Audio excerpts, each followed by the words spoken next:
In the 1960s, amid a growing generational divide, young people began to leave urban centers and establish small communes in the wilderness. A staple of the youth movement, agrarian communes were places for reflection, for developing alternative forms of knowledge, for living with nature, for living a more fundamental life, unclouded by the anxieties of convention and persecution that many experienced in North America's cities and suburbs.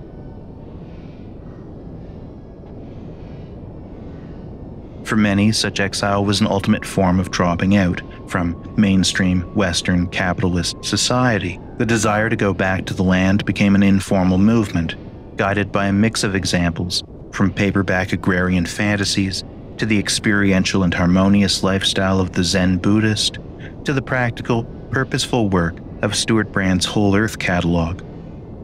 As much as it was an act of returning to the past, going back to the land was also a search for a new land. This was an era of growing ecological crisis, with the natural world dwindling under the total geographical knowledge of NASA's blue marble photograph. The whole world could be photographed, and once photographed, every last wilderness was ready to be occupied and degraded.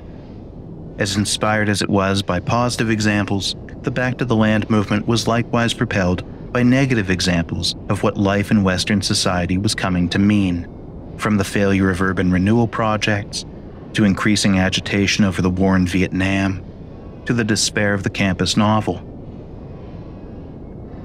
While this desire to go back to the land was motivated by the interesting times in which it happened, the movement of the 1960s was a new wave on an old fashion, taking after the transcendentalist communards and free spirits of the 19th century, like Henry David Thoreau, whose embrace of the natural world was twinned to his repudiation of civil government, or others who had imagined the New World as a bountiful Edenic garden, from Walt Whitman to those utopian communities that mixed collective farming with fringe faith.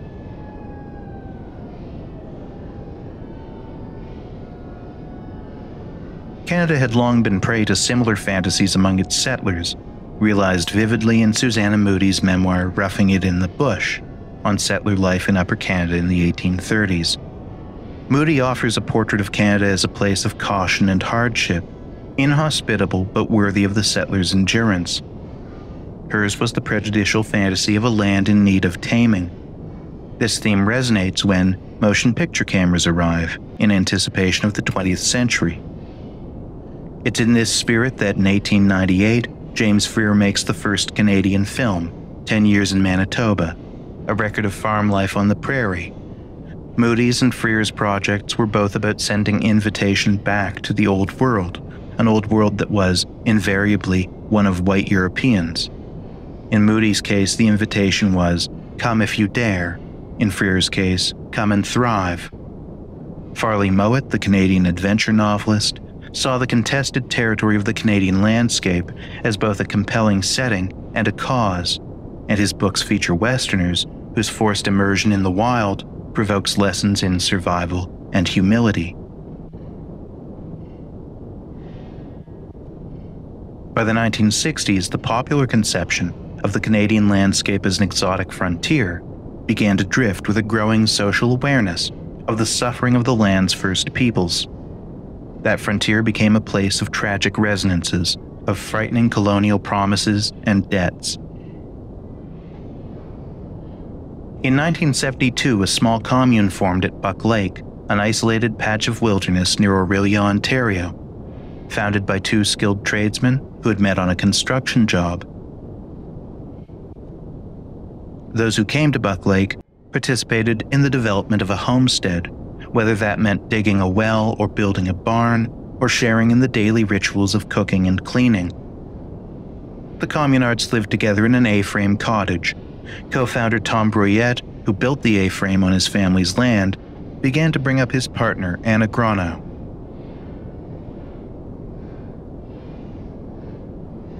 Grano was an artist in nearby Toronto, where she had been living in a communal house with other artists and filmmakers.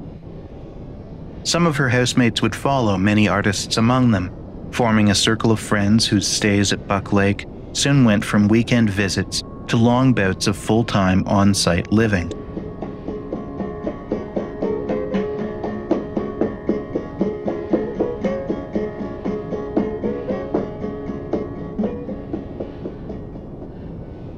Keith Locke and Jim Anderson came to Buck Lake at a time when they had been deeply involved in filmmaking collaborations.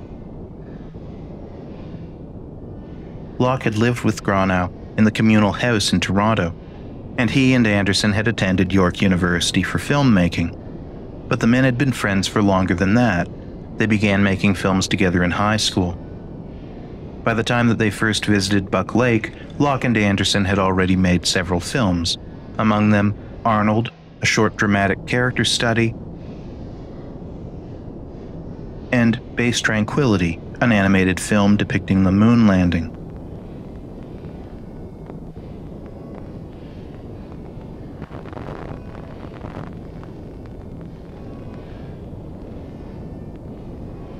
In 1972, they finished a mid-length dramatic film, Work, Bike and Eat. No, if you jumped, you just land right over there. See, like right over there, and then you just go floating down. It's like a waterfall. Look, it just goes down like that, and you gradually go down and land in the water.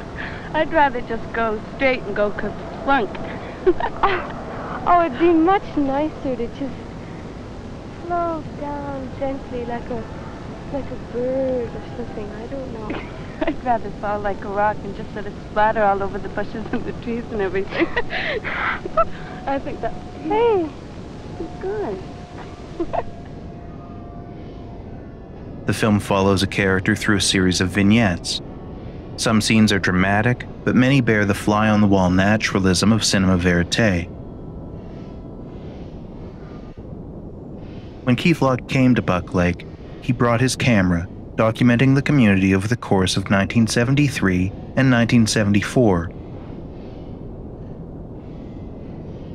He would return to Toronto intermittently to get his film developed.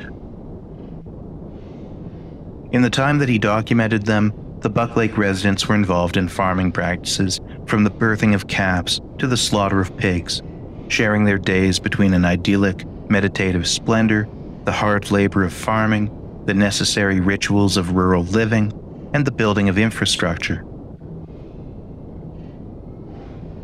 People came and went. The mix of work, play, and rest provoked a confrontation with the landscape, at once a celebration of the diurnal rhythms of the earth and a reflection on the moral contract between human beings and the land.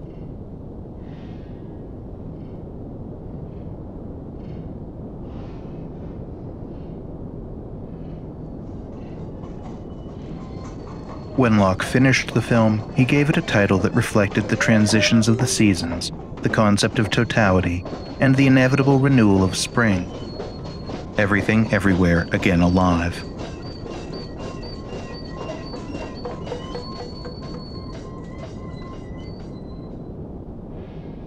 In their early films, Locke and Anderson had shown a skill for spontaneous observation. Locke's filmmaking at Buck Lake comes in part from diaristic ambitions. In a sense, he's making home movies, but they're the expertly crafted home movies of an experienced and creative cinematographer. Locke's also making a home movie that will come to bear the self-conscious markings of the medium, and the final film mixes Locke's documentation of life on the lake with forms more elusive in their meaning. For example, hieroglyphics that chart the phases of the moon, and fragments of speech that have been sewn into a sound collage. Myself once me panting back on the any people either. The result is something like a ritual, as if by collapsing this year into little more than an hour, Locke is summoning the renewal of spring.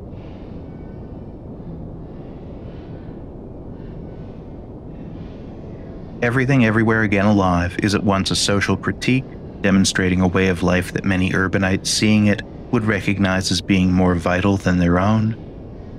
An intimate celebration of these people whose lives were so entwined over the years in which it was made. A work of environmental conviction, an Edenic vision in a world of shrinking wilderness. And a spiritual work in the filmmaker's harmonization with the land, felt in the film's elemental disruptions, of blazing fires seen in close-up, the splashing of lake water and condensation on pots and windows, the tilling of the earth, the air in the trees and in the mist rising from the lake. Although it condenses many seasons on Buck Lake, Everything Everywhere Again Alive, like Work, Bike, and Eat, bears a vignette structure. Episodes pass steadily, memorable either for the events they depict or for the formal disruptions that they bear. These episodes chart the evolution of the property and of the community, but they're also often marked by formal interventions that depart sharply from the documental presentation of reality. From early in the film, solid colors appear intermittently, their rhythm becoming a kind of pulse, their presence marking each shot as a discrete moment, the void inviting the subconscious to produce after-images.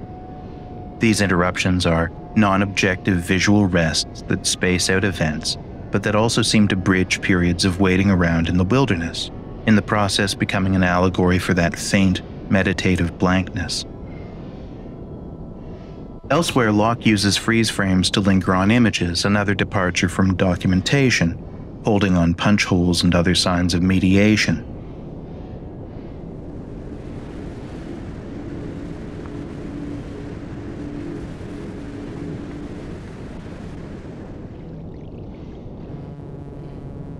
Chalk drawings of plants are intercut with scenes of the resident's garden.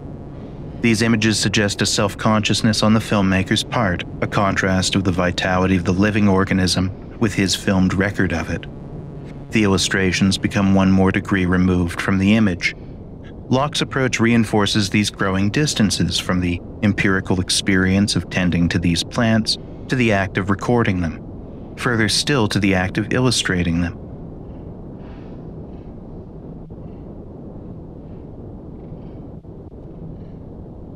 In the same spirit of self-conscious mediation, Locke employs on-screen text throughout.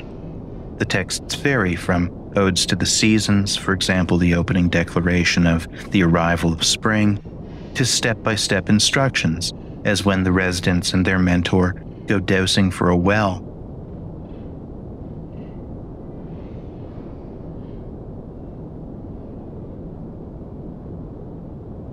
Throughout the film, Locke employs a variety of devices that call attention to the contrast between the square and the circle. These shapes have not only oppositional forms, but oppositional meanings. The square is inevitably defined by corners that box in the subject, while the circle is a continuous, unbroken line.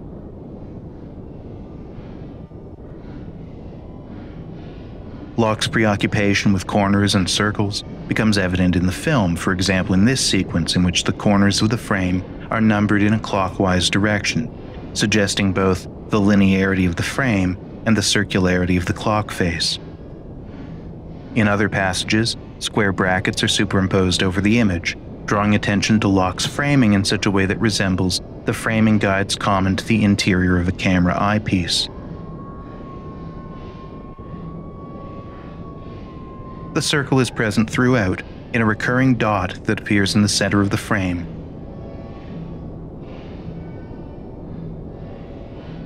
The circle can represent both zero and eternity, like Ouroboros, an infinite circulation of destruction and rebirth. The questions of form that are raised by this circle's presence are most strongly felt in a sequence late in the film's first reel. As the circle flashes intermittently to an X, Locke films a blue sky with strongly defined clouds. But the film appears to be skipping, as if skipping in the gate of a projector. In this moment, the film is caught between its two physical states, the square frame that's projected and the circular film reel that runs on the projector.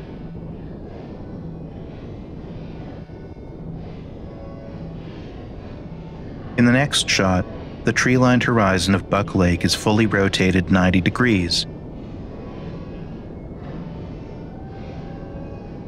And then another 90 degrees, turning the image fully upside down. Or is it right side up? Locke's playing with the vertical symmetry of the image, casting uncertainty as to which tree line is real and which one is the reflection. This again resonates with Locke's theme of the distance between true empirical experience and the inscription of it. This horizon is another participatory opening, an opportunity for the viewer to explore their own subjectivity, the tree line resembling a Rorschach test ink blot. Soon after, an icon of transition in nature, the caterpillar, is shown suspended in midair, crawling on an invisible thread. The orientation of the caterpillar mirrors this strange illusion of the horizontal landscape transformed into a symmetrical pillar. It's a subtle declaration that Everything Everywhere Again Alive is a film about circulation, repetition, and transformation.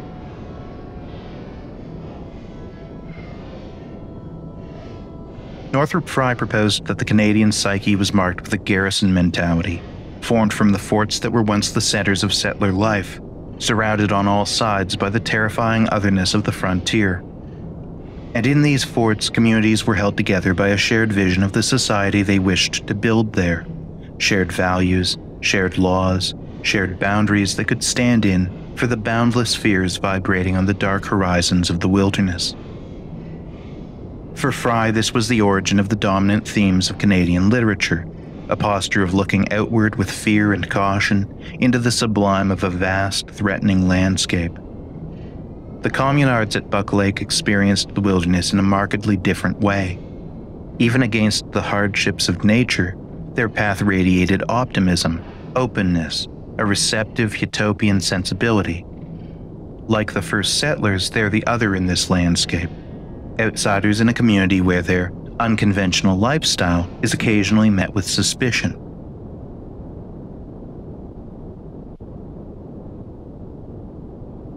In one of the film's final sequences, Locke is alone on the lake when he receives a strange guest, a man who's just gotten out of prison and who's shown up because the locals pointed him in their direction, a man who, for his criminal history alone, lives further out on the margins of society than the hippies and art students of Buck Lake. Locke spends some weeks alone in the A-frame with this man, whose rambling thoughts become a syntactically fragmented poem. The poem, read by Locke one word at a time, accompanies a final portrait of the traveler before he departs. Painful to talk about. He met himself once. The panting at on the any departure. He was the float and or they at frozen block. He asked how long he could stay. I edged and he slit.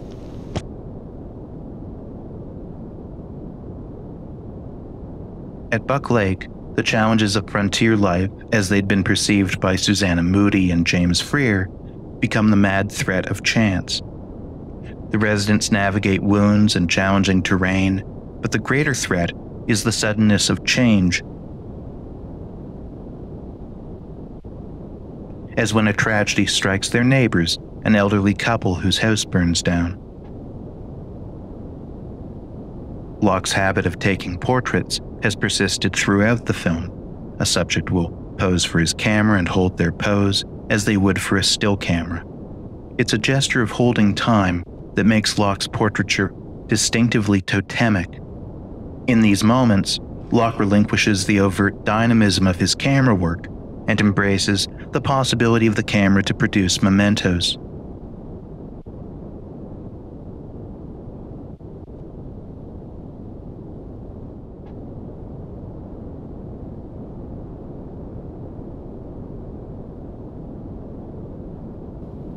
This portrait of the neighbors in the wake of their tragedy demonstrates the way that this technique strips away the pain of their context and transforms them into icons, the farm couple, like Grant Wood's American Gothic. Through this image, they become resilient and iconic. In the midst of the film's exceptional moments of communion, Locke's portrait seems to erect barriers, distances between him and his subjects that speak to the film's broader commentary on time, ecology, tenderness, labor, meditation.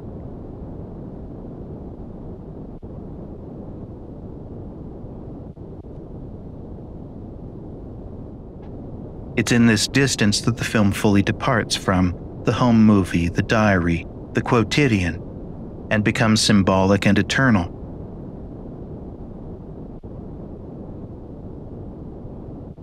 The climax, after the prisoners left, lingers on scenes from this last spring, scenes without human subjects, and the editing is rapturous, an exaltation of the spirit of the landscape.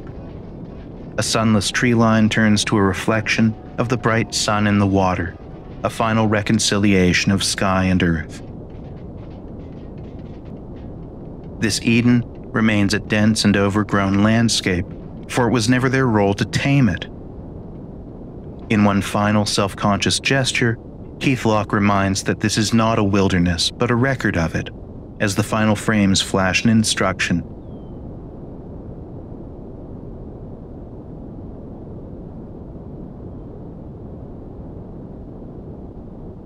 Even this last instruction holds parallels to the Back to the Land movement, a command to rewind civilization back to an earlier time, towards something more authentic or less corrupted than the contemporary world.